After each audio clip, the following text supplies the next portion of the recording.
Hello hello Shiva Shiva రేయ్ Shiva Shiva sir వినపడుతుందా? కనపడుతుందండి. Screen కనబడుతుందా? కనపడుతుందండి.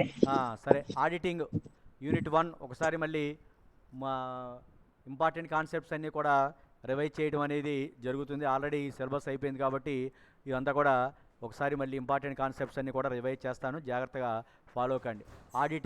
ఆడిట్ అనే పదం లాటిన్ భాషా పదమైనటువంటి అడైర్ అనేటువంటి పదం నుంచి పుట్టింది. అడైర్ అంటే అర్థం ఏంటంటే వినడము అని అర్థం. ఆడిట్ అనే పదం లాటిన్ భాషా పదమైనటువంటి అడైర్ అనేటువంటి పదం నుంచి పుట్టింది. అడైర్ అంటే అర్థం ఏంటంటే వినడము అని చెప్పి అర్థం. పూర్వకాలంలో ఏం చేసేవాళ్ళంటే పద్దు పుస్తకాలు సరిగా వ్రాయబడిన వాళ్ళు ఏదో తెలుసుకోవడానికి ఒక వ్యక్తిని నియమించేవారు. ఆ పూర్వకాలంలో పద్దు పుస్తకాలు అకౌంటింగ్ బుక్స్ సక్రమంగా రాయడం జరిగిందా లేదా అని చెప్పి తెలుసుకోవడానికి ఒక వ్యక్తిని అపాయింట్ చేయడం అనేది జరిగింది. ఆ వ్యక్తి పద్దు పుస్తకాలను వ్రాసిన వారిని పిలిచి ప్రశ్నించి వారు చెప్పిందంతా విని తమ అభిప్రాయాన్ని తెలియజేసేవారు. ఆ విధంగా పద్దులకు సంబంధించినటువంటి విషయాలను విన్న వారిని ఆడిటర్ అని చెప్పి పిలవడం జరిగింది. ఆడిట్ అనేటువంటి పదం లాటిన్ భాషా పదమైనటువంటి అడైర్ అనేటువంటి పదం నుంచి పుట్టింది. అడైర్ అంటే అర్థం ఏంటంటే వినడము అని అర్థం. పూర్వకాలంలో పద్దు పుస్తకాలు సరిగా వ్రాయబడినవా లేదా తెలుసుకోవడానికి ఒక వ్యక్తిని నియమించేవారు. ఆ వ్యక్తి పద్దు పుస్తకాలు వ్రాసిన వారిని పిలిపించి ప్రశ్నించి వారు చెప్పినదంతా విని తమ అభిప్రాయాన్ని తెలియజేసేవారు. ఆ విధంగా పద్దులకు సంబంధించినటువంటి విషయాలను విన్న వారిని ఏమని పిలిచేవాళ్ళంటే ఆడిటర్ అని చెప్పి పిలవడం జరిగింది. ఆడిటర్ అనే పదం దేని నుంచి పుట్టింది? లాటిన్ భాషా పదమైనటువంటి అడైర్ అనేటువంటి పదం నుంచి పుట్టింది. అడైర్ అంటే అర్థం ఏంటంటే వినడము అని అర్థం. అడైర్ అంటే వినడము అని అర్థం. పూర్వకాలంలో పద్దు పుస్తకాలు సరిగా వ్రాయబడినవా లేదా తెలుసుకోవడానికి ఒక వ్యక్తిని నియమించేవారు. ఆ వ్యక్తి పద్దు పుస్తకాలు వ్రాసిన వారిని పిలిపించి ప్రశ్నించి వారు చెప్పినదంతా విని తమ అభిప్రాయాన్ని తెలియజేసేవారు. ఆ విధంగా పద్దులకు సంబంధించిన సమాచారాన్ని వినేటువంటి వారిని ఏమని పిలిచేవాళ్ళంటే ఆడిటర్ అని చెప్పి పిలవడం జరిగింది. ఆ విధంగా పద్దులకు సంబంధించినటువంటి విషయాలను విని తమ యొక్క అభిప్రాయాన్ని తెలియచేసేటువంటి వారిని ఏమని పిలిచేవాళ్ళంటే ఆడిటర్ అని చెప్పి పిలవడం జరిగింది.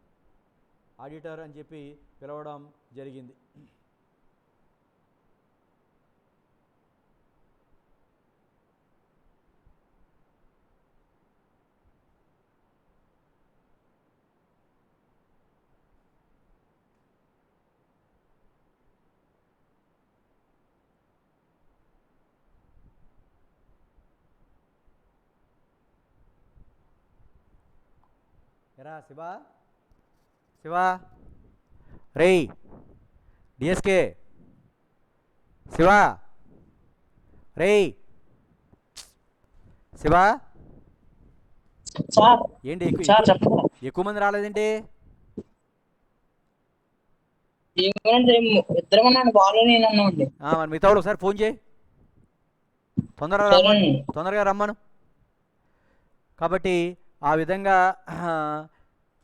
ఆ పద్దులకు సంబంధించినటువంటి విషయాలను విన్నవారిని ఏమని పిలిచేవాళ్ళంటే ఆడిటర్ అని చెప్పి పిలిచేవాళ్ళు. 1494లో Luca Pacioli Italy 1494లో Luca Pacioli Italy గణిత శాస్త్రజ్ఞుడు. అతడు డబుల్ ఎంట్రీకి సంబంధించినటువంటి డి కంప్యూటిసెట్ స్క్రిప్టరీస్ అనేటువంటి ఒక గ్రంథాన్ని ప్రచురించాడు. అందులో ఆడిటింగ్ సూత్రాలని పొందుపరచడం అనేది జరిగింది. కాబట్టి ఆడిటింగ్ 15వ శతాబ్దంలోనే ప్రారంభమైంది అని చెప్పి చెప్పవచ్చు. 1494వ సంవత్సరంలో లోకా పాసియోలి ఏమనిపిస్తుంటే లోకా పాసియోలిని ఫాదర్ ఆఫ్ అకౌంటెన్సీ అంటాం.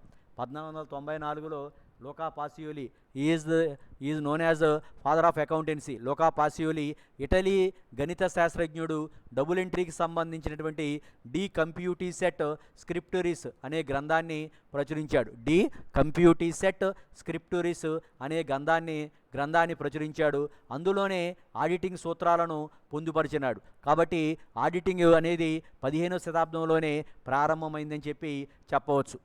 ప్రారంభ దశలో ఆడిట్ అనేది ఓన్లీ గవర్నమెంట్ కంపెనీలకు మాత్రమే, ప్రభుత్వ కంపెనీలకు మాత్రమే ఆ, ఆ, ప్రారంభంలో ఓన్లీ గవర్నమెంట్ కంపెనీలకు మాత్రమే ఆడిట్తో పరిచయం అనేది ఉండేది.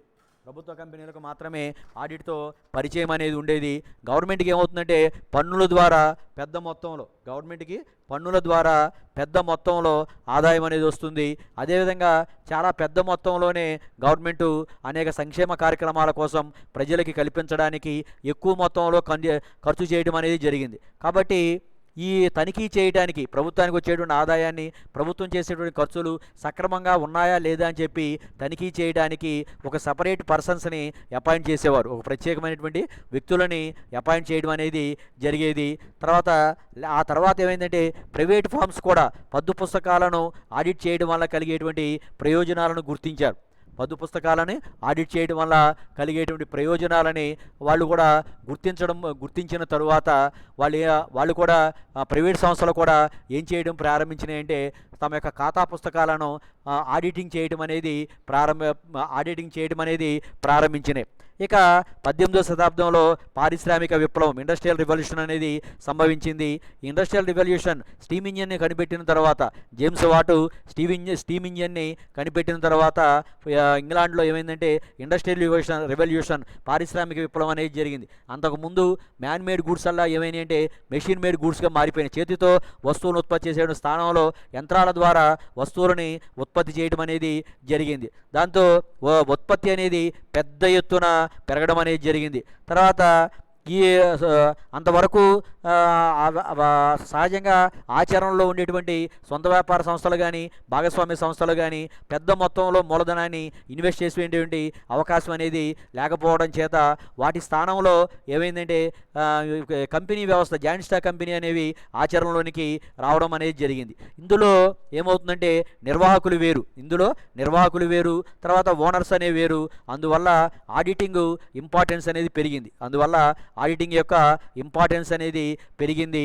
ఆ తర్వాత ఈ 1913 కంపెనీల చట్టం ఏం చేస్తుందంటే ఆడిటింగ్ని ఈ కంపల్సరీ చేయడం అనేది జరిగింది. 1913 కంపెనీల చట్టం ఆడిటింగ్ని కంపల్సరీ చేయడం అనేది జరిగింది. ఇక దీనికి సంబంధించినటువంటి నిర్వచనాలు స్పైసర్ అండ్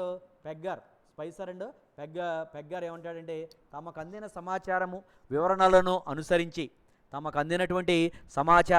వివరణలను అనుసరించి లాభనష్టాల ఖాతా యథార్థ న్యాయ వ్యాపార పరిస్థితిని ప్రతిబింబించే విధంగా లాభనష్టాల ఖాతా తమకు అందినటువంటి సమాచారము వివరణలు అనుసరించి ఆశబులు బట్టి యథార్థ న్యాయ వ్యాపార పరిస్థితిని ప్రతిబింబించే విధంగా సక్రమంగా తయారు చేసినదని, లాభనష్టాల ఖాతా ఆర్థిక కాలానికి వచ్చిన లాభము లేదా నష్టాన్ని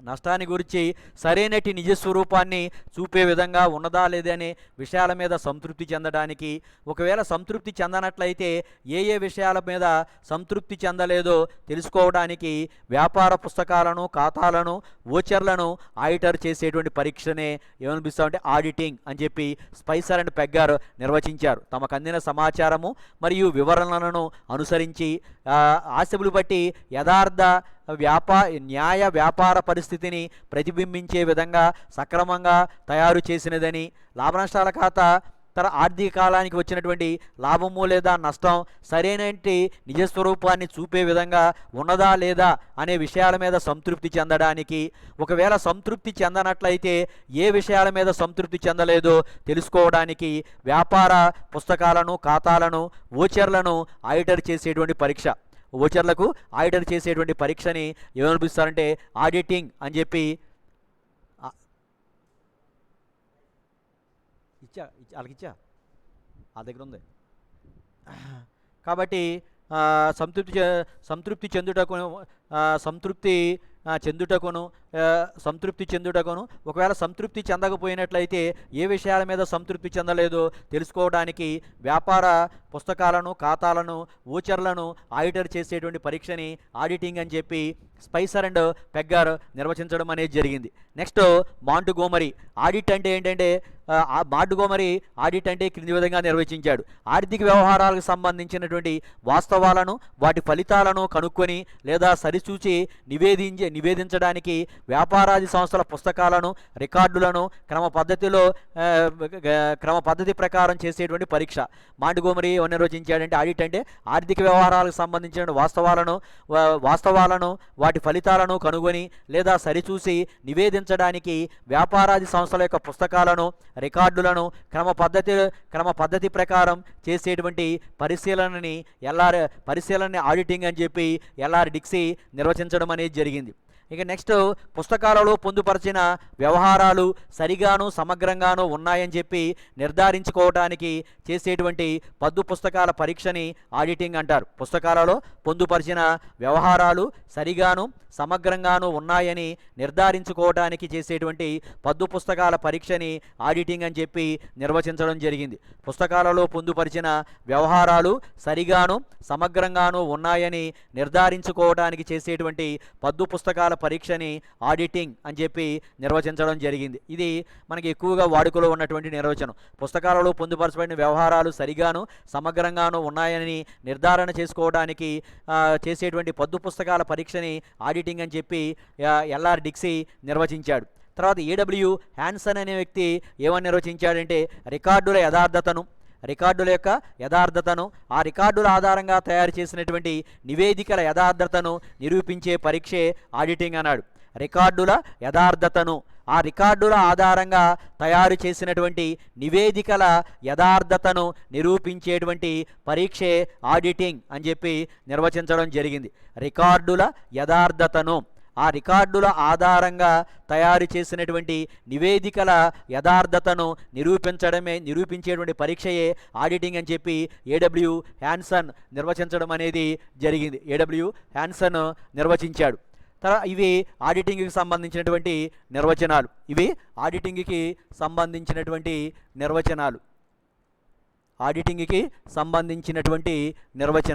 ఇవి ఆడిటింగ్కి సంబంధించినటువంటి నిర్వచనాలు. ఇక ఈ తర్వాత ఈ ఆడిటింగ్కి సంబంధించిన నిర్వచనాలు అయిపోయిన తర్వాత ఆడిటింగ్ యొక్క ఉద్దేశాలు, ఆడిటింగ్ యొక్క objectives of auditing, aims and objectives of auditing యొక్క ఉద్దేశాలు మరియు లక్ష్యాలు. ఈ రెండు రకాలుగా ఉంటాయి ఇవి. అవి ఒకటి ఏంటంటే ప్రధాన లక్ష్యాలు, రెండోదేమో అనుబంధ లక్ష్యాలు. మొదటిదేమో ప్రధాన లక్ష్యాలు, రెండోదేమో అనుబంధ లక్ష్యాలు. మొదటిదేమో ప్రధాన లక్ష్యాలు, రెండోదేమో అనుబంధ లక్ష్యాలు. మొదటిది ప్రధాన లక్ష్యాలు, ఆడిటింగ్ యొక్క లక్ష్యాలు రెండు, ఉద్దేశాలు లేదా లక్ష్యాలు రెండు. ఒకటి ప్రధాన లక్ష్యాలు, రెండేమో అనుబంధ లక్ష్యాలు. ప్రధాన లక్ష్యాలు కంపెనీల చట్టం సెక్షన్ 227 ప్రకారం ఆడిటింగ్ యొక్క ఉద్దేశాలు లేదా ప్రధానమైనటువంటి లక్ష్యాలు అవి ఏంటంటే కంపెనీల చట్టం సెక్షన్ 227 ప్రకారం నెంబర్ 1 కంపెనీ ఖాతాలు న్యాయ పరిస్థితిని ప్రతిబింబించే విధంగా ఉన్నాయా లేదా అని తెలుసుకోవడం. సెక్షన్ 227 ఆఫ్ కంపెనీస్ యాక్ట్ 2013 ప్రకారం ఆడిటింగ్ యొక్క ప్రధాన లక్ష్యాలు ఏంటంటే కంపెనీ ఖాతాలు యథా న్యాయ పరిస్థితిని ప్రతిబింబించే విధంగా ఉన్నాయా లేదా తెలుసుకోవడం. రెండోది ఏంటంటే లాభనష్టాల ఖాతా, ఆస్తిబులు పట్టీలు చట్ట నిబంధనలను అనుసరించి తయారు చేసినట్లు నిర్ధారించడం. లాభనష్టాల ఖాతా, ఆస్తిబులు పట్టీలు చట్ట నిబంధనలను అనుసరించి తయారు చేసినట్లు నిర్ధారించడం. తర్వాత మూడోది అంటే నిర్ణీత కాలంలోని లాభనష్టాల ఖాతా యథార్థ లాభం చూపుతున్నది లేనిది తెలుసుకోవడం. తర్వాత నాలుగోది ఏంటంటే నిర్ణీత కాలానికి లాభనష్టాల ఖాతా యథార్థ లాభం చూపుతున్నది లేనిది తెలుసుకుని సరిచూడటం. తర్వాత ఇంకోటి 4 ఏంటంటే లాభనష్టాల ఖాతా సంస్థ యొక్క యథార్థమైనటువంటి ఆర్థిక పరిస్థితిని వాస్తవమైనటువంటి ఆశబులు బట్టి సంస్థ యొక్క యథార్థమైనటువంటి వాస్తవ పరిస్థితిని రివీల్ చేస్తుందా లేదా తెలుసుకోవడం. తర్వాత నెక్స్ట్ ఇంకోటి ఏంటంటే ఐదోది, పై విషయాలను నిర్ధారణ చేసుకోవడానికి ఆడిటర్ వ్యాపార సంస్థ పుస్తకాలు, ఓచర్లు, రికార్డులను నిశ్చితంగా తనిఖీ చేయడం. అవి ఏంటంటే కంపెనీ ఖాతాలు యథాన్యాయాన్ని ప్రతిబింబించే విధంగా తయారు చేసింది లేనిది తెలుసుకోవడం, లాభనష్టాల ఖాతా ఆస్తిబులు బట్టి చట్ట నిబంధనలు అనుసరించి తయారు చేసినట్లు నిర్ధారించుకోవడం, నిర్ణీత కాలానికి లాభనష్టాల ఖాతా యథార్థ లాభాన్ని చూపుతున్నది లేనిది తెలుసుకొని సరిచూడడం, ఆస్తిబులు బట్టి వాస్తవ పరిస్థితిని ప్రతిబింబిస్తుందా లేదా అని చెప్పి సరిచూడడం. పై విషయాలను నిర్ధారణ చేసుకోవడానికి ఆడిటర్ వ్యాపార సంస్థ పుస్తకాలను, తర్వాత ఓచర్లను, రికార్డులను నిశ్చితంగా తనిఖీ చేయడం. పై విషయాలను నిర్ధారణ చేసుకోవడానికి ఆడిటర్ వ్యాపార సంస్థ పుస్తకాలను, ఓచర్లను, రికార్డులను నిశ్చితంగా తనిఖీ చేయడం. ఆ తర్వాత తన పరీక్షానంతరం సంస్థ యొక్క ఆర్థిక స్థితిగతులపై తన అభిప్రాయాలను నివేదిక రూపంలో తనను నియమించిన వారికి, కంపెనీల విషయంలో సభ్యులకు తెలియచేయడం.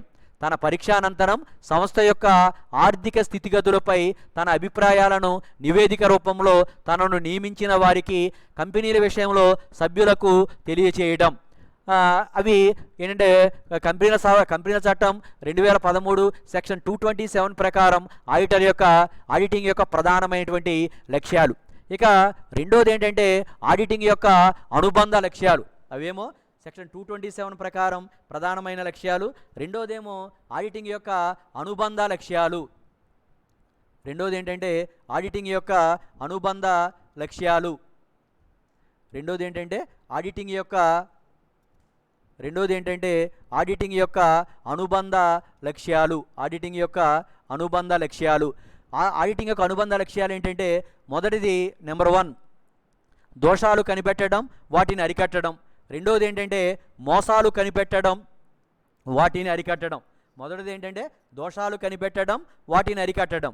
రెండోది మోసాలను కనిపెట్టడం మరియు వాటిని అరికట్టడం. ఈ దోషాలు అంటే బుద్ధిపూర్వకంగా చేసేవి కావు. సిద్ధాంతాలు తెలియకపోవడం వలన,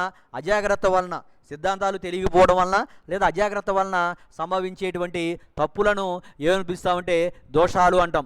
ఈ దోషాలని 6 రకాలుగా మనం వర్గీకరించడం అనేది జరుగుతుంది. అవేంటంటే ఆకృత దోషాలు, అకార్యకరణ దోషాలు, సిద్ధాంతపరమైన దోషాలు, తర్వాత సరిపెట్టే దోషాలు, తర్వాత పునరుక్తి దోషాలు.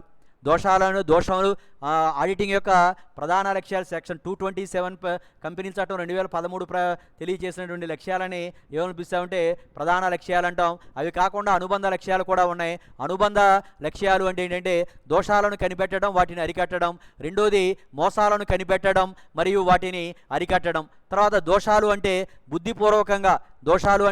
బుద్ధిపూర్వకంగా చేసేవి కావు. సిద్ధాంతాలు తెలియకపోవడం వలన, తర్వాత అజాగ్రత్త వలన ఏర్పడేటువంటి తప్పులను ఏమనిపిస్తామంటే బుద్ధిపూర్వకంగా చేసేవి కావు. సిద్ధాంతాలు తెలియకపోవడం వలన మరియు అజాగ్రత్త వలన ఏర్పడేటువంటి తప్పులను ఏమనిపిస్తామంటే దోషాలు అంటాం. ఈ దోషాలు ఎన్ని రకాలుగా ఉంటాయంటే 6 రకాలుగా ఉంటాయి. 1 ఆకృతి దోషాలు, 2 అకార్యకరణ దోషాలు, 3 సిద్ధాంతపరమైన దోషాలు, 4 సరిపెట్టే దోషాలు, 5 పునరుక్తి దోషాలు, 6 గుమస్తాపరమైనటువంటి దోషాలు. మొదటిది ఆకృత దోషాలు. వ్యాపార వ్యవహారాలను పూర్తిగా కానీ లేదా పాక్షికంగా కానీ పుస్తకాలలో నమోదు చేయకుండా వదిలివేయటాన్ని, వ్యాపార వ్యవహారాలను పూర్తిగా కానీ లేదా పాక్షికంగా కానీ పుస్తకాలలో నమోదు చేయకుండా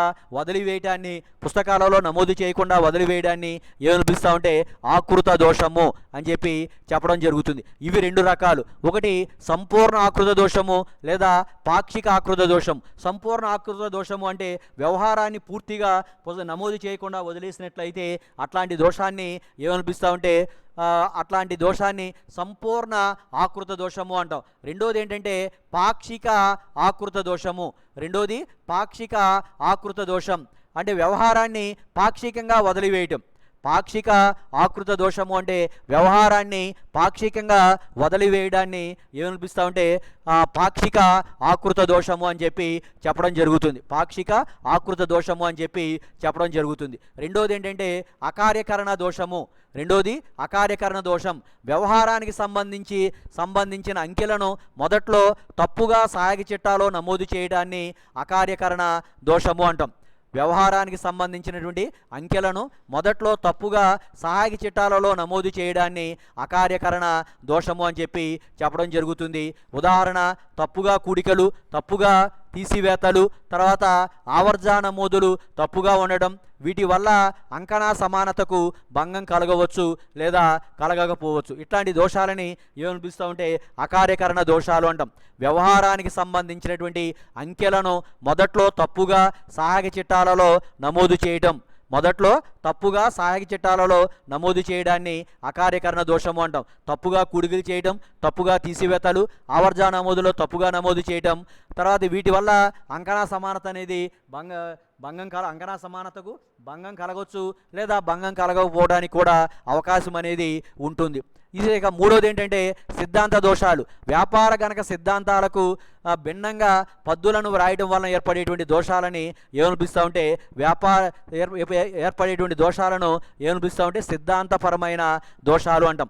వ్యాపార గణక సిద్ధాంతాలకు భిన్నంగా పద్దులు వ్రాయడం వలన ఏర్పడేటువంటి దోషాలను సిద్ధాంత దోషాలు అని అంటారు. ఉదాహరణకి క్యాపిటల్ ఎక్స్పెండిచర్ మూలధన వ్యయాన్ని రాబడి వ్యయంగా చూపడం. రెండోది మూలధన ఆదాయాన్ని రాబడి ఆదాయంగా చూపడం. రాబడి ఆదాయంగా చూపడం. అప్పులకు ఇంకోటి ఏంటంటే ఆస్తుల మూల్యాంకనంలో తప్పుడు పద్ధతులను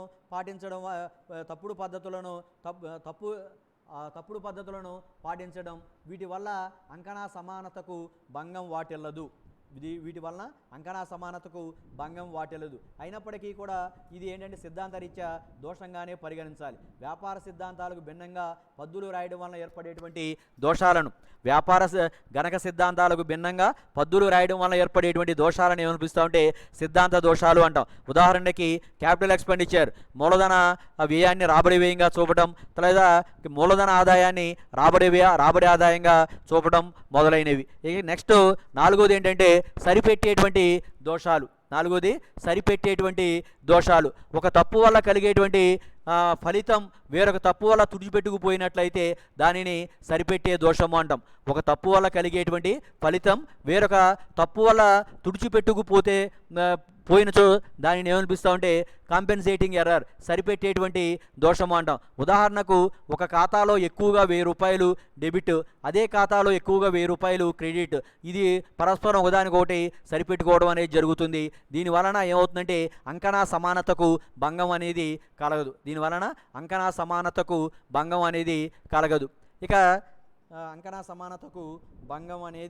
కలగదు. తర్వాత నెక్స్ట్ ఇంకోటి ఏంటంటే పునరుక్తి దోషాలు అంటాం. ఐదోది ఏంటంటే పునరుక్తి దోషాలు, డూప్లికేటింగ్ ఎర్రర్స్ అంటాం దీనిని. పునరుక్తి దోషాలు అవి ఏంటంటే ఒక వ్యవహారాన్ని 2 సార్లు సహాయక చిట్టాలలో రాసి ఆవర్జాలకు 2 సార్లు నమోదు చేయడం వల్ల ఏర్పడేటువంటి దోషాలను ఏమనిపిస్తూ ఉంటే డూప్లికేటింగ్ ఎర్రర్స్ అంటాం. ఒక వ్యవహారాన్ని 2 సార్లు సహాయక చిట్టాలలో రాసి తర్వాత ఆవర్జాలోకి 2 సార్లు నమోదు చేయడం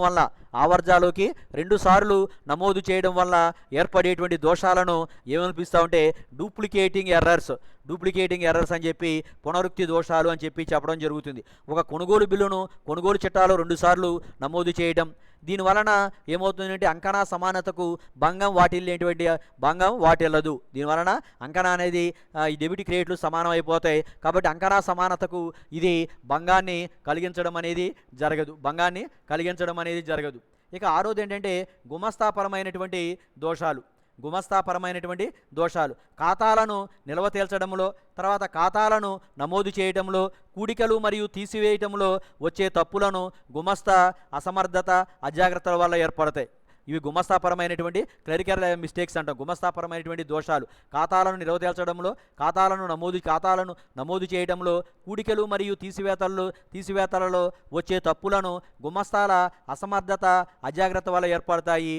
ఉదాహరణకు ఎక్స్ నుంచి వచ్చిన 200 రూపాయలను అతని ఖాతాకు డెబిట్ చేయడం. ఎక్స్ నుంచి వస్తే చిట్టాబద్ద ఏంటంటే నగదు ఖాతా రిటార్టు ఎక్స్ ఖాతా అంటే నగదు ఖాతాకు డెబిట్ చేయాలి. కానీ పొరపాటున ఏం చేస్తారంటే అతని ఖాతాకు డెబిట్ చేయడం అనేది జరుగుతుంది. ఇట్లాంటి తప్పులను ఏమనిపిస్తామంటే సిద్ధాంతపరమైనటువంటి దోషాలు. ఇటువంటి తప్పులని సిద్ధాంతపరమైనటువంటి దోషాలు అంటాం. ఇవి ఈ దోషాలు అంటే దోషము అంటే బుద్ధిపూర్వకంగా చేసేవి కావు, సిద్ధాంతాలు తెలియకపోవడం వలన కానీ లేదా అజాగ్రత్త వలన కానీ ఇవి ఏర్పడుతుంటాయి. ఇట్లాంటి దోషాలని ఎన్ని రకాలుగా వర్గీకరిస్తామంటే 6 రకాలుగా వర్గీకరించడం అనేది జరుగుతుంది. ఇట్లాంటి దోషాలను మనం 6 రకాలుగా వర్గీకరిస్తాం. ఒకటి ఆకృత దోషాలు, రెండోది అకార్యకరణ దోషాలు, మూడోది సిద్ధాంతపరమైన దోషాలు, నాలుగోది సరిపెట్టే దోషాలు, ఐదోది పునరుక్తి దోషాలు, ఆరోది ఏంటంటే గుమస్తాపరమైనటువంటి దోషాలు అని చెప్పి చెప్పడం జరుగుతుంది. గుమస్తాపరమైనటువంటి దోషాలు. ఇక నెక్స్ట్ ఇంకోటి ఏంటంటే మోసాలు. ఈ తర్వాత ఏంటంటే దోషాలు మరి అనుబంధ లక్ష్యాలు 2 రకాలుగా వర్గీకరించాం. ఒకటేమో దోషాలు, రెండోది ఏంటంటే మోసాలు. యజమానిని మోసగించడానికి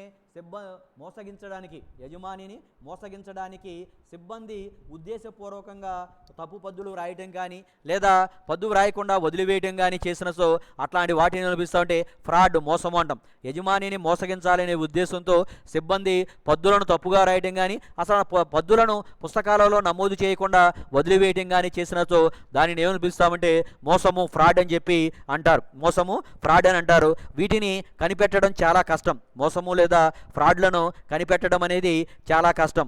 మోసాలు అనేక రకాలుగా ఉన్న ఖాతాలకు సంబంధించి మోసాలు అనేక రకాలు ఉన్న ఖాతాలకు సంబంధించి వాటిని ఎన్ని రకాలుగా వర్గీకరిస్తామంటే 3 రకాలుగా వర్గీకరిస్తాం. అవేంటంటే ఒకటి నగదు అపహరణ, రెండోది సరుకు అపహరణ. ఒకటేమో నగదు అపహరణ, రెండోది సరుకు అపహరణ, మూడోది దొంగ లెక్కల తయారీ. నగదు అపహరణ క్రింది పద్ధతుల ద్వారా జరుగుతుంది. నగదు అపహరణ క్రింది పద్ధతుల ద్వారా జరగడం అనేది సంభవిస్తుంది. నగదు అపహరణ అనేది క్రింది పద్ధతుల ద్వారా జరుగుతుంది. ఏంటి, నగదు వసూళ్లను పుస్తకాలలో రాయకుండా జేబులో వేసుకోవడం, వసూలు చేసిన మొత్తం కంటే తక్కువ మొత్తాన్ని నమోదు చేయటం, తర్వాత ఖర్చులు లేకుండానే ఖర్చులు పెట్టినట్లుగా దొంగ బిల్లులు సృష్టించడం, చెల్లించిన మొత్తం కంటే ఎక్కువ మొత్తాన్ని పుస్తకాలలో నమోదు చేయడం, చెల్లించిన మొత్తం కంటే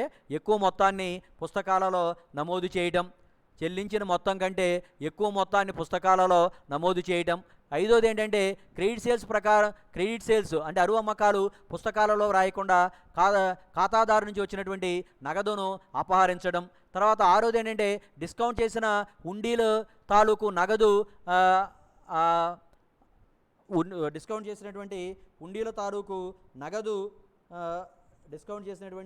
హుండీల తాలూకు యొక్క నగదు అవి ఆ హుండీలు చేతిలో ఉన్నట్లుగా చూపించడం. ఆ హుండీలు అపహరించి డిస్కౌంట్ చేసినటువంటి హుండీల తాలూకు నగదు అపహరించి ఆ హుండీలు చేతిలో ఉన్నట్లుగా అపహరించి ఆ హుండీలు చేతిలో ఉన్నట్లుగా చూపడం. తర్వాత వసూలైనటువంటి రాని బాకీలను కాజేయటం. తర్వాత 8 ఏంటంటే వేజ్ షీట్ వేతన పట్టీలో లేని కొన్ని కార్మికుల పేర్లను ఇరికించి వారి వేతనాన్ని వారికి వేతనం చెల్లించినట్లు చూపి నగదును అపహరించడం. ఇవి ఏంటంటే నగదును అపహరించేటువంటి పద్ధతులు. ఇది ఎందులో ఏంటంటే మోసము అంటే యజమానిని మోసగించేటువంటి ఉద్దేశంతో సిబ్బంది ఉద్దేశపూర్వకంగా తప్పు పద్దు రాయడం కానీ లేదా ఒక పద్దు వ్రాయకుండా ఉండడం కానీ చేసినచో దానిని ఫ్రాడ్, మోసం అని అంటాం.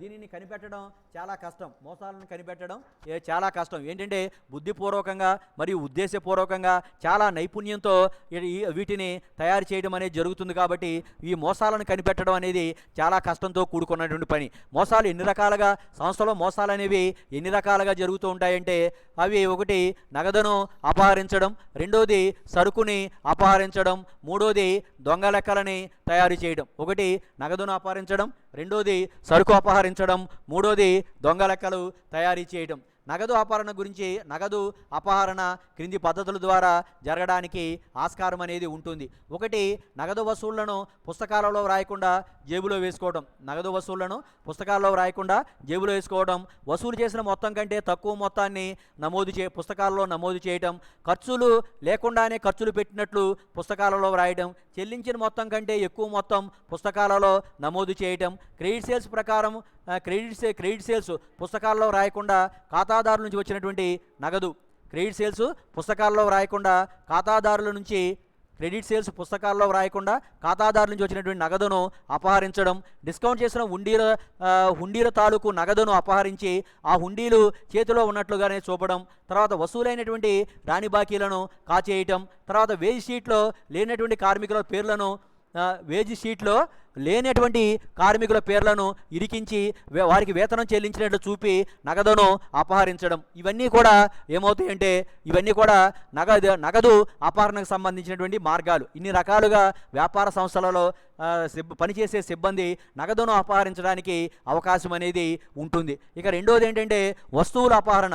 చిన్న చిన్న వస్తువులు అంటే గుండు సూదులు కానీ, లేకపోతే పెన్నులు కానీ, లేదా వైట్ షీట్స్ తెల్ల కాగితాలు కానీ, లేదా మొదలైన వాటిని రోజు కొద్ది మొత్తంలో రా మెటీరియల్ని దొంగిలించడం అనేది జరుగుతుంటుంది. గుండు సూదులు, తర్వాత పిన్నులు, తర్వాత పెన్సిల్స్, వైట్ షీట్స్, తర్వాత ఇటువంటి వాటిని రోజు కొద్ది మొత్తంలో దొంగిలించడం అనేది జరుగుతుంది. స్టోర్స్లోకి వచ్చిన తర్వాత వెళ్ళిన వస్తువులను తప్పుగా నమోదు చేసి వస్తువులను అపహరించడం అనేది జరుగుతుంది. స్టోర్స్లోకి వచ్చిన వస్తువులు, స్టోర్స్ నుంచి మనం బయటికి పంపినటువంటి వస్తువులు తప్పుగా రాంగ్ ఎంట్రీ చేసి ఆ డిఫరెన్స్ని వాళ్ళు ఏం చేస్తారంటే సంబంధిత సిబ్బంది దోపిడీ చేయడానికి లేదా మోసం చేయడానికి అవకాశం అనేది ఉంటుంది. కాబట్టి ఏం చేయాలంటే పోయే స్టోర్స్ రిజిస్టర్లో ఉంటే వీటిని కనిపెట్టడం తేలికవుతుంది. సంస్థలోకి సరుకు వచ్చినప్పుడు రిజిస్టర్ చేయడం, సంస్థ నుంచి బయటికి వెళ్ళినప్పుడు ఇన్వర్డ్ రిజిస్టర్లు ఉన్నట్లయితే ఈ రకమైనటువంటి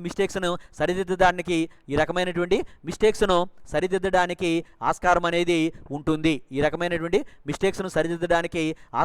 ఉంటుంది. ఇంకోటి ఏంటంటే అంతర్గత తనిఖీ అనేది పటిష్టంగా ఉండాలి. అంటే ఒకరు చేసినటువంటి పనిని మరొకరు వెంటనే తనిఖీ చేసేటువంటి విధానం అంతర్గత తనిఖీ పటిష్టంగా ఉన్నట్లయితే ఈ రకమైనటువంటి వస్తువుల అపహరణ లేదా నగదుని అపహరించేటువంటి కార్యకలాపాలు చాలా మేరకు తగ్గడానికి ఆస్కారం అనేది ఉంటుంది. నగదు అపహరణ కానీ వస్తువుల అపహరణ చాలా మేరకు తగ్గడానికి ఆస్కారం అనేది ఉంటుంది. ఇంకోటి ఏంటంటే దొంగ లెక్కలు రాయటం. యజమాని లేదా ఇతరులకు నష్టం కలిగించే విధంగా పుస్తకాలలో అసత్య వర్ణను దొంగ లెక్కలు రాయటం అంటాం. యజమాని లేదా ఇతరులకు నష్టం కలిగించే విధంగా పుస్తకాలలో అసత్య వర్ణనను ఏమని పిలుస్తామంటే దొంగ లెక్కలు రాయటం అని అంటాం. నగదు లేదా సరుకు అపహరణ జరగడం, నిజమైన లాభం కంటే తక్కువ లేదా ఎక్కువ చూపడం, ఇవన్నీ కూడా దొంగ లెక్కలు రాయడానికి సంబంధించినటువంటి ఉదాహరణలు. దొంగ లెక్కలు రాయడం అనేది యజమాని లేదా ఇతరులకు నష్టం కలిగించాలనే విధంగా పుస్తకాలలో అసత్యవర్ణ మిస్రిప్రజెంటేషన్ ఏమని పిలుస్తామంటే రాంగ్ ఇంటర్ప్రిటేషన్ని దొంగ లెక్కలు రాయడం అని అంటాం. నగదు లేదా సరుకు అపహరించడం, నగదు అపహరించవచ్చు లేదా సరుకుని అపహరణ అనేది ఏమీ కూడా ఇక్కడ జరగకపోవచ్చు. కానీ నిజమైన లాభం కంటే తక్కువ లేదా ఎక్కువ లాభాన్ని చూపించడం అనేది జరుగుతూ ఉంటుంది. ఇది ఏంటంటే దొంగ లెక్కలు వ్రాయడానికి సంబంధించి. అంటే మోసాలు అనేవి ఎన్ని రకాలుగా జరుగుతాయి అంటే 3 రకాలుగా జరుగుతాయి అనుకున్నాం. అందులో మొదటిది ఏంటంటే నగదును దుర్వినియోగం చేయటం, రెండోది ఏంటంటే వస్తువులని అపహరించడం, మూడోది ఏంటంటే దొంగ లెక్కలు వ్రాయటం. ఇవి 3 కూడా మోసానికి సంబంధించినటువంటి అంశాలు. ఇక నెక్స్ట్ ఇంకోటి ఏంటంటే దొంగ లెక్కలు రాయటంలో గల ఉద్దేశాలు. ఎందుకు దొంగ లెక్కలు రాస్తారు? దొంగ లెక్కలు రాయటం వల్ల ఉండేటువంటి ఉద్దేశాలు మనం ఏమని చెప్పుకుంటామంటే దొంగ లెక్కలు రాయటంలో ఉన్నటువంటి ఉద్దేశాలు ఏంటంటే ఒకటి ఏంటంటే వాటాదారుల విశ్వాసాన్ని చూరగొనడం. అంటే దొంగ లెక్కలు రాయడం ద్వారా సంస్థ యొక్క లాభాలను పెంచి పెద్ద ఎత్తున లాభాలు వచ్చినట్లు చూపించడం ద్వారా సంస్థ యొక్క యాజమాన్యం దట్ మీన్స్ షేర్ హోల్డర్స్ యొక్క విశ్వాసాన్ని చూరగొట్టడం, అంటే మన సంస్థ మన కంపెనీకి లాభాలు పెద్ద ఎత్తున ఇస్తున్నాయి, బాగా అభివృద్ధి చెందుతుంది అనేటువంటి ఒక స్టాన్స్లో వాళ్ళని ఉండేటట్లు చూడడం. రెండోది ఏంటంటే లాభాల మీద ఎక్కువ కమిషన్ పొందడం. లాభాలు పెద్ద ఎత్తున వచ్చాయని చెప్పి చూపించినట్లయితే దాని మీద కమిషన్ కూడా పెద్ద మొత్తంలో పొందడానికి ఆస్కారం అనేది ఉంటుంది. కాబట్టి ఎక్కువ మొత్తంలో కమిషన్ పొందడానికి ఏం చేస్తారంటే లాభాల మీద ఎక్కువ మొత్తంలో లాభాలు వచ్చినట్లుగా చూపించడం అనేది జరుగుతుంది. ఇక మూడోది ఏంటంటే కంపెనీ వాటా విలువ కృత్రిమంగా పెంచడం. కంపెనీ వాటాలకి మార్కెట్లో అంత విలువ లేకపోయినప్పటికీ టెంపరీగా కృత్రిమంగా ఫిక్షియస్గా వాటి యొక్క వాటా విలువలను కృత్రిమంగా పెంచాలి అంటే లాభాలు బాగా వచ్చినట్టు చూపించినట్లయితే ప్రపోజ్డ్ ఇన్వెస్టర్స్ ఏం చేస్తారంటే ఈ కంపెనీ యొక్క వాటాలను కొనుగోలు చేయడానికి ఆసక్తి చూపడారు, అంటే డిమాండ్ అనేది పెరుగుతుంది. తద్వారా మార్కెట్లో ఆ వాటాల యొక్క విలువ అనేది టెంపరీ కృత్రిమంగా దాని యొక్క విలువను పెంచడానికి ఆస్కారం అనేది ఏర్పడుతుంది. ఇక నాలుగోది ఏంటంటే పేరు ప్రతిష్టలు పెంపొందించడం. అంటే దొంగ లెక్కలు రాయడం ద్వారా కంపెనీ యొక్క ఆర్థిక పరిస్థితి అంతా కూడా బాగుంది అంటే దాన్ని ఏమనిపిస్తాడు, విండో డ్రెస్సింగ్ చేయడం, మసిపూసి మారేడికాయ చేయడం, లేనటువంటి పరిస్థితులు ఉన్నట్లుగా చూపించి కంపెనీ పరిస్థితి అంతా కూడా చాలా ఆశాజనకంగా ఉంది, రాబోయే కాలంలో పెద్ద ఎత్తున లాభాలు వస్తాయి అనేటువంటి అభిప్రాయాన్ని కలిగించడం ద్వారా కంపెనీ యొక్క పేరు ప్రతిష్టలని గుడ్విల్ని పెంచాలనేటువంటి ప్రయత్నం చేయడం అనేది కూడా జరుగుతుంది. ఇక నెక్స్ట్ సంస్థ యథార్థ ఆర్థిక స్థితిని మెరుగుపరచడం. ఒకవేళ సంస్థ యొక్క ఆర్థిక పరిస్థితి వరస్ట్గా ఉన్నట్లయితే ఆ విషయాన్ని ఏం చేస్తారంటే బయట పెట్టకుండా సంస్థ యొక్క ఆర్థిక పరిస్థితి అంతా కూడా చాలా బాగుంది అంటే విండో డ్రెస్సింగ్ చేయడం, అంతా కూడా వాస్తవంగా ఉన్నటువంటి పొజిషన్కి విభిన్నతను చూపడం. విండో డ్రెస్సింగ్ ద్వారా సంస్థ యొక్క ఆర్థిక పరిస్థితి చాలా మెరుగ్గా ఉందని చెప్పి సూచించడం అనేది జరుగుతుంది. ఇంకోటి ఏంటంటే ఆరోది డైరెక్టర్ల యొక్క అసమర్థతను కప్పిపుచ్చడం అనేది జరుగుతుంది. ఎందుకంటే డైరెక్టర్లు అసమర్థులైతే కంపెనీ యొక్క ఆర్థిక పరిస్థితి బాగా లేకపోయినట్లయితే కంపెనీ యొక్క వాటా విలువ అనేది షేర్ మార్కెట్లో పడిపోవడం అనేది జరుగుతుంది.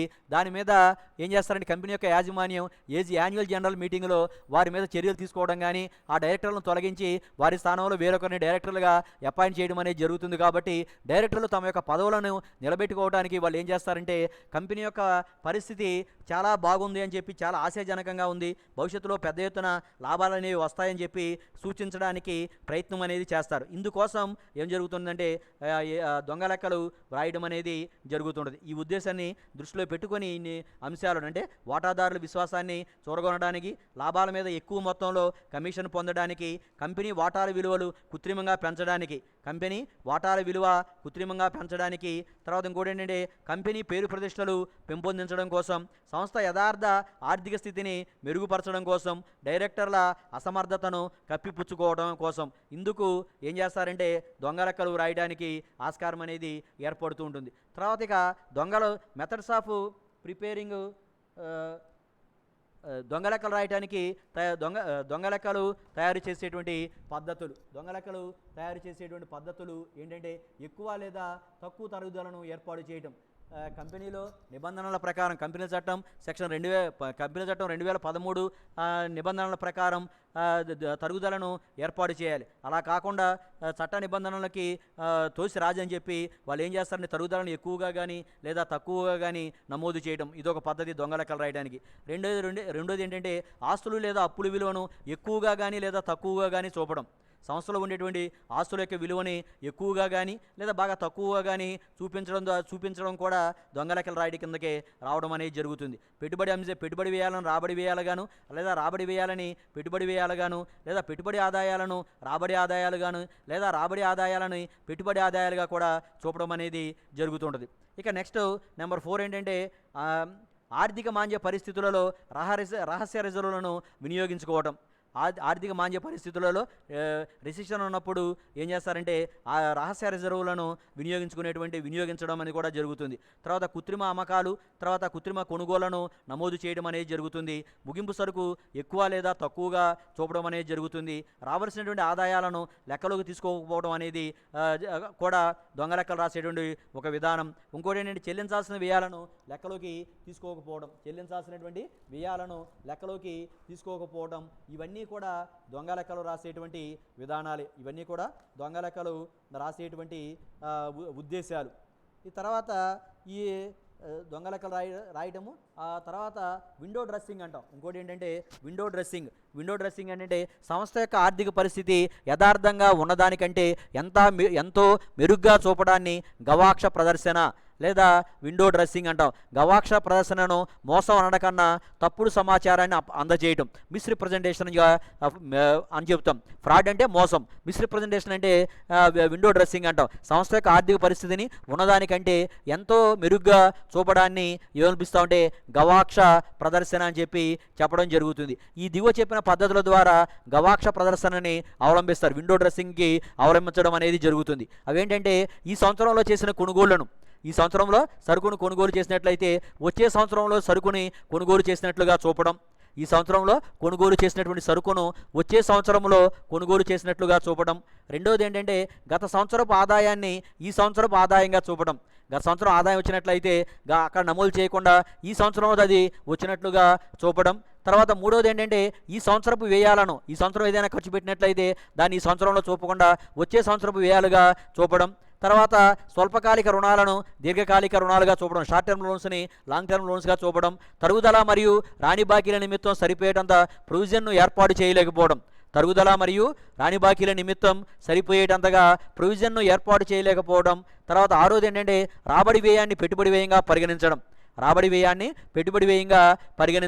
తర్వాత ఏడోది ఏంటంటే ఆస్తులను మరియు అప్పులను ఎక్కువగా విలువ కట్టడం లేదా తక్కువగా విలువ కట్టడం, ఆస్తులను మరియు అప్పులను ఎక్కువగా విలువ కట్టడం కానీ లేదా తక్కువగా విలువ కట్టడం కానీ చేయడం జరుగుతుంది. తర్వాత ఇంకోటి ఏంటంటే అమ్మకాలు, తర్వాత కొనుగోలు వాపసులు లాంటి లేనటువంటి అంశాలు, నాన్ ఎగ్జిస్టింగ్ ఐటమ్స్ని రికార్డు చేసి లాభాలను పెంచి చూపడం ద్వారా నష్టాలను తగ్గించి చూపడం అనేది జరుగుతుంది. తర్వాత ఇంకోటి ఏంటంటే వాటాదారులకు తెలియచేయకుండా ఆర్థిక మాంద్యం డ్యూరింగ్ డిప్రెషన్ పీరియడ్ రహస్య రిజర్వులను వినియోగించడం.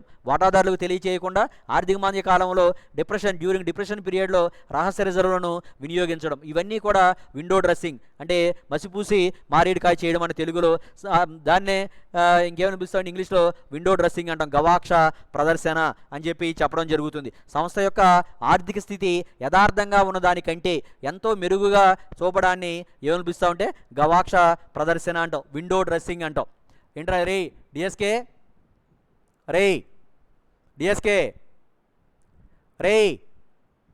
డిఎస్కే ఎరా ఏంటి సక్క ఏంటి నిద్రపోతున్నారా ఏంటి? లేదు సార్ వింటున్నామండి. ఏంటి విండో డ్రెస్సింగ్ అంటే ఏంటి చెప్పండి? విండో డ్రెస్సింగ్ అంటే ఏంటి? ఏంటి సార్ విండో డ్రెస్సింగ్ గవాక్ష ప్రదర్శన అంటే ఏంటి? విండో డ్రెస్సింగ్ గవాక్ష ప్రదర్శన అంటే ఏంటి? అంటే ఏంట్రా లేవు అంటే ఏంటిది? ఉన్నటువంటి పరిస్థితిని ఉన్నదానికంటే ఎంతో ఎక్కువగా మెరుగ్గా ఉందని చూపడం, దాన్ని మసిపూసి మారేడికాయ చేయడం అని కూడా అనుకుంటాం మనం. విండో డ్రెస్సింగ్ అంటే ఏంటంటే మసిపూసి మారేడికాయ చేయడం, ఉన్నటువంటి పరిస్థితి కంటే పరిస్థితి ఎంతో మెరుగ్గా ఉందని చూపడాన్ని ఏమనిపిస్తా ఉంటే విండో డ్రెస్సింగ్ అంటాం. ఉన్నటువంటి పరిస్థితి కంటే పరిస్థితి ఎంతో మెరుగ్గా ఉందని చూపడాన్ని విండో డ్రెస్సింగ్ అంటాం. ఇది కూడా దొంగ లెక్కలు రాయడానికి ఒక కారణభూతం అవుతుంటుంది. కాకపోతే దీన్ని మనం మోసము అని చెప్పడం కంటే కూడా మిస్రిప్రజెంటేషన్ అంటారు, అంటే తప్పుడు సమాచారాన్ని అందజేయడం అంటారు. విండో డ్రెస్సింగ్ని ఫ్రాడ్ అని చెప్పడం కంటే కూడా దాన్ని ఏమనిపిస్తారంటే మిస్రిప్రజెంటేషన్ అని చెప్పి వర్ణించడం అనేది జరుగుతుంది. ఈ గవాక్ష ప్రదర్శనను లేదా విండో డ్రెస్సింగ్ చేయడానికి ఏ పద్ధతులని అవలంబిస్తారంటే ఈ సంవత్సరం చేసిన కొనుగోళ్లను వచ్చే సంవత్సరం కొనుగోలుగా నమోదు చేయడం. రెండోది ఏంటంటే గత సంవత్సరపు ఆదాయాన్ని ఈ సంవత్సరపు ఆదాయంగా చూపడం. మూడోది ఏంటంటే ఈ సంవత్సరపు వ్యయాన్ని రాబోయే సంవత్సరపు వ్యయంగా చూపడం. తర్వాత స్వల్పకాలిక రుణాలను దీర్ఘకాలిక రుణాలుగా చూపడం. స్వల్పకాలిక రుణాలను దీర్ఘకాలిక రుణాలుగా చూపడం. తర్వాత ఐదోది ఏంటంటే తరుగుదల మరియు రాని బాకీల నిమిత్తం చాలినంత ప్రొవిజన్ను ఏర్పాటు చేయలేకపోవడం. తరుగుదల మరియు రాని బాకీల నిమిత్తం చాలినంత ప్రొవిజన్ను ఏర్పాటు చేయలేకపోవడం. తర్వాత రాబడి వ్యయాన్ని పెట్టుబడి వ్యయంగా పరిగణించడం. రాబడి వ్యయాన్ని పెట్టుబడి వ్యయంగా పరిగణించడం. తర్వాత ఏంటంటే ఏడోది ఏంటంటే ఆస్తులను మరియు అప్పులను ఎక్కువగా విలువ కట్టడం లేదా తక్కువగా విలువ కట్టడం. తర్వాత అమ్మకాలు, కొనుగోలు, వాపసులు లాంటి అంశాలు నాన్ ఎగ్జిస్టింగ్ ఐటమ్స్ అంటాం. లేనప్పటికీ కూడా వాటిని ఉన్నట్లుగా చూపించి లాభాలను పెంచి చూపించడం లేదా నష్టాలను తగ్గించి చూపడం అనేది జరుగుతుంది. తర్వాత ఇంకోటి ఏంటంటే వాటాదారులకు తెలియచేయకుండా ఆర్థిక మాంద్య కాలంలో రహస్య రిజర్వులను వినియోగించడం. వాటాదారులకు తెలియకుండా ఆర్థిక మాంద్య కాలంలో రహస్య రిజర్వులను వినియోగించడం. ఇవన్నీ కూడా గవాక్ష ప్రదర్శన కిందకి రావడం అనేది జరుగుతుంది. గవాక్ష ప్రదర్శన అంటే ఏంటి, విండో డ్రెస్సింగ్ అంటే ఏంటి, వాస్తవమైనటువంటి పొజిషన్ కంటే పరిస్థితి ఎంతో మెరుగ్గా ఉందని చెప్పి చూపించడానికి చేసేటువంటి ప్రయత్నాన్ని ఏమనిపిస్తామంటే విండో డ్రెస్సింగ్, మసిపూసి మారేడుకాయ చేయడం అని చెప్పి చెప్పడం జరుగుతుంది. మసిపూసి మారేడుకాయ చేయడం అని చెప్పి మనం చెబుతాం. ఇక ఆడిటింగ్ యొక్క విధులు అంటే ఏంటంటే ఆడిటింగ్ యొక్క విధులు ఏంటంటే వ్యాపార విధానాలను, కార్య పద్ధతులను సమీక్షించడం. సంస్థ ప్రొసీజర్స్, బిజినెస్ ప్రొసీజర్స్ ఏవైతే ఉంటాయో తర్వాత వాటిని కార్య పద్ధతులను సమీక్షించడం. ఏంటంటే వ్యాపార విధానాలను, తర్వాత కార్య పద్ధతులను సమీక్షించడం. రెండోది ఏంటంటే అకౌంటింగ్ విధానాన్ని మరియు అంతర్గత నియంత్రణను సమీక్షించడం. అకౌంటింగ్ విధానాన్ని మరియు ఇంటర్నల్ కంట్రోల్, అంతర్గత నియంత్రణను సమీక్షించడం. తర్వాత ఆస్తుల మూల్యాంకనాన్ని, అంతర్గత నియంత్రణను సమీక్షించడం. తర్వాత అకౌంటింగ్ వివరణ పట్టికల అర్థమెటికల్ యాక్యురసీని పరీక్షించడం. తర్వాత ఆస్తుల మూల్యాంకనాన్ని మరియు అస్తిత్వాన్ని నిరూపించడం. ఆస్తుల మూల్యాంకనాన్ని మరియు అస్తిత్వాన్ని నిరూపించడం. చట్టబద్ధమైనటువంటి ఆపేక్షితాలను పాటించింది లేనిది చూడడం. చట్టబద్ధమైనటువంటి ఆపేక్షితాలను పాటించింది లేనిది చూడటం కూడా ఆడిటింగ్ యొక్క విధులు. వ్యాపార విధానాలను, కార్యపద్ధతులను సమీక్షించడం, అకౌంటింగ్ విధానాన్ని, అంతర్గత నియంత్రణను సమీక్షించడం, ఆస్తుల మూల్యాంకనాన్ని, అంతర్గత నియంత్రణను సమీక్షించడం, అకౌంటింగ్ వివరణ పట్టికల యొక్క అర్థమెటికల్ యాక్యురసీ, అంకగణితపు ఖచ్చితత్వాన్ని పరీక్షించడం. తర్వాత ఆస్తుల మూల్యాంకనాన్ని, అస్తిత్వాన్ని నిరూపించడం. ఆస్తుల మూల్యాంకనాన్ని మరియు అస్తిత్వాన్ని నిరూపించడం. చట్టబద్ధమైనటువంటి ఆపేక్షితాలు పాటించినది లేనిది చూడడం. చట్టబద్ధమైనటువంటి ఆపేక్షితాలు పాటించినది లేనిది చూడడం. ఖాతా పుస్తకాల్లో రికార్డు చేసిన వ్యవహారాల యొక్క ఖచ్చితత్వాన్ని నిరూపించడానికి అవసరమయ్యేటువంటి సాక్ష్యాధారాలు పత్రసహితంగా పరీక్షించడం. నెక్స్ట్ లాస్ట్ ఏంటంటే 8 ఏంటంటే అంతర్గత నియంత్రణ మరియు అకౌంటింగ్ పద్ధతులను మెరుగుపరచడానికి అవసరమైనటువంటి సిఫార్సులు చేయడం. అంతర్గత నియంత్రణ మరియు అకౌంటింగ్ పద్ధతులను మెరుగుపరచడానికి అవసరమైనటువంటి సిఫార్సులు చేయడం. సిఫార్సులు చేయడం.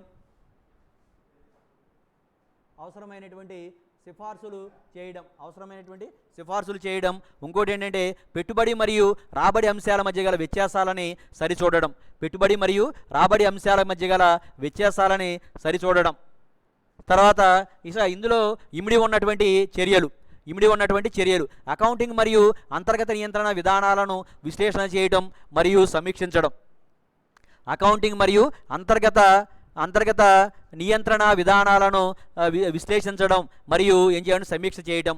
రెండోది ఏంటంటే వ్యవస్థను, దాని నిర్వహణ స్వరూపాన్ని పరిశీలించడం మరియు అధ్యయనం చేయడం. వ్యవస్థను, దాని యొక్క నిర్వహణ స్వరూపాన్ని పరిశీలించి దాని గురించి పూర్తిగా అధ్యయనం చేయడం అనేది జరుగుతుంది. ఇక మూడోది ఏంటంటే రికార్డుల అంకగణితపు ఖచ్చితత్వాన్ని పరీక్షించడం. వ్యవహారాలకు మద్దతుగా ఉన్నటువంటి సాక్ష్యాలను మదింపు చేయడం. ఆశలు బట్టి వెల్లడి చేయు వివరణలను, లాభనష్టాల ఖాతా వెల్లడించే లాభము లేదా నష్టాన్ని సరిచూడడం. ఆశలు బట్టి వెల్లడి చేసేటువంటి వ్యవహారాల యొక్క వివరాలను మరియు లాభనష్టాల ఖాతా వెల్లడించే లాభము లేదా నష్టాన్ని సరిచూడడం. నెంబర్ 5 ఏంటంటే తయారు చేసిన ఖాతాలు యథా న్యాయస్థితి దృశ్యాన్ని తెలియపరుస్తున్నది లేనిది తెలియచేయటం, ఇవన్నీ కూడా ఈ ఆడిటింగ్లో ఇమిడి ఉన్నటువంటి అంశాలు ఇవన్నీ కూడా. ఇది ఏంటంటే ఆడిటింగ్ యొక్క పరిచయం. ఇందులో మనకి ప్రధానమైనది ఏంటంటే ఎక్కువ ఇంపార్టెంట్ అంటే ఆడిటింగ్ యొక్క ఉద్దేశాలని లేదా లక్ష్యాలు, లక్ష్యాలు రాయమంటాడు. దీన్నే ఇంకేమని అడుగుతాడంటే దోషాలు మరియు మోసాల గురించి వివరించమన్నా కూడా ఇదే రాయాలి. ఉద్దేశాలని 2 రకాలుగా వర్గీకరిస్తాం. లక్ష్యాలని ప్రధాన లక్ష్యాలు, అనుబంధ లక్ష్యాలు. ప్రధాన లక్ష్యాలంటే 2013 కంపెనీల చట్టం సెక్షన్ 227లో పొందుపరచబడినటువంటి లక్ష్యాలని ప్రధాన లక్ష్యాలు అంటాం. ఇక అనుబంధ లక్ష్యాలను 2 రకాలు: దోషాలు మోసాలు కనిపెట్టడం, వాటిని అరికట్టడం. రెండోది మోసాలు కనిపెట్టడం మరియు వాటిని అరికట్టడం. దోషాలు కనిపెట్టడం, అరికట్టడం. మోసాలు కనిపెట్టడం, అరికట్టడం. దోషాలు అంటే ఏమనుకున్నామంటే బుద్ధిపూర్వకంగా చేసేవి కావు, సిద్ధాంతాలు తెలియకపోవడం వల్ల, అజాగ్రత్త వలన సంభవించేటువంటి తప్పులను ఏమనిపిస్తామంటే దోషాలు అంటాం. ఈ దోషాలు ఎన్ని రకాలంటే 6 రకాలు: ఆకృత దోషాలు, అకార్యకరణ దోషాలు, సిద్ధాంత దోషాలు, సరిపెట్టే దోషాలు, పునరుక్తి దోషాలు, గుమస్తాపరమైనటువంటి దోషాలు. ఆకృత దోషాలు, అకార్యకరణ దోషాలు, సిద్ధాంత దోషాలు, సరిపెట్టే దోషాలు, పునరుక్తి దోషాలు, గుమస్తాపరమైనటువంటి దోషాలు అని చెప్పి దోషాలను 6 రకాలుగా వర్గీకరించడం అనేది జరుగుతుంది. అదేవిధంగా మోసము అంటే యజమానిని మోసగించేటువంటి ఉద్దేశంతో సిబ్బంది ఉద్దేశపూర్వకంగా తప్పులు చేయడాన్ని ఏమనిపిస్తామంటే లేదా ఉద్దేశపూర్వకంగా చేసేటువంటి తప్పులని మోసము అంటాం, ఫ్రాడ్ అని చెప్పి చెప్పడం జరుగుతుంది. మోసాన్ని మనం ఏమనిపిస్తామంటే ఫ్రాడ్ అని చెప్పి చెప్పడం జరుగుతుంది. వీటిని ఎన్ని రకాలుగా ఉంటాయి? ఫ్రాడ్స్ 3 రకాలుగా ఉంటాయి. ఒకటి ఏంటంటే నగదును అపహరించడం, రెండోది ఏంటంటే సరుకు అపహరణ, మూడోది ఏంటంటే దొంగ లెక్కలు తయారీ. నగదు అపహరణ అనేది ఎట్లా జరుగుతుందంటే నగదు వసూళ్లను పుస్తకాల్లో వ్రాయకుండా జేబులో వేసుకోవడం, వసూలు చేసిన మొత్తాల కన్నా తక్కువ మొత్తాన్ని సంస్థ పుస్తకాలలో రికార్డు చేయడం, ఖర్చులు లేకుండానే ఖర్చు పెట్టినట్లుగా దొంగ రిసీట్లను సృష్టించడం, చెల్లించినటువంటి మొత్తం కంటే ఎక్కువ మొత్తాన్ని పుస్తకాలలో రికార్డ్ చేయడం, క్రెడిట్ సేల్స్ పుస్తకాల్లో రాయకుండా ఖాతాదారు నుంచి డబ్బు వచ్చినప్పుడు దానిని దుర్వినియోగం చేయడం, అపహరించుకుపోవడం, తర్వాత డిస్కౌంట్ చేసిన హుండీల తాలూకు నగదు అపహరించి ఆ హుండీలు చేతిలో ఉన్నట్లుగా చూపడం, వసూలైన రాని బాకీలను కాజేసేయడం, తర్వాత వేస్ట్ షీట్లో లేనటువంటి కార్మికుల పేర్లను పట్టీల జాబితాలో చేర్చి వారికి జీతం చెల్లించకుండానే ఆ నగదును దుర్వినియోగం చేయడం అనేది జరుగుతుంది. ఇవన్నీ కూడా ఏంటంటే మోసాల కిందకి రావడం అనేది జరుగుతుంది. కాబట్టి దోషాలు, మోసాలు లేదా ఆడిటింగ్ యొక్క లక్ష్యాలు అనేది చాలా ఇంపార్టెంట్ కాన్సెప్ట్. దీని గురించి ఇవాళ మనం డిస్కస్ చేసాం. రేపు వేరే కాన్సెప్ట్ గురించి డిస్కస్ చేయడం అనేది జరుగుతుంది. Thank you. ఏమండి? ఎందుకని?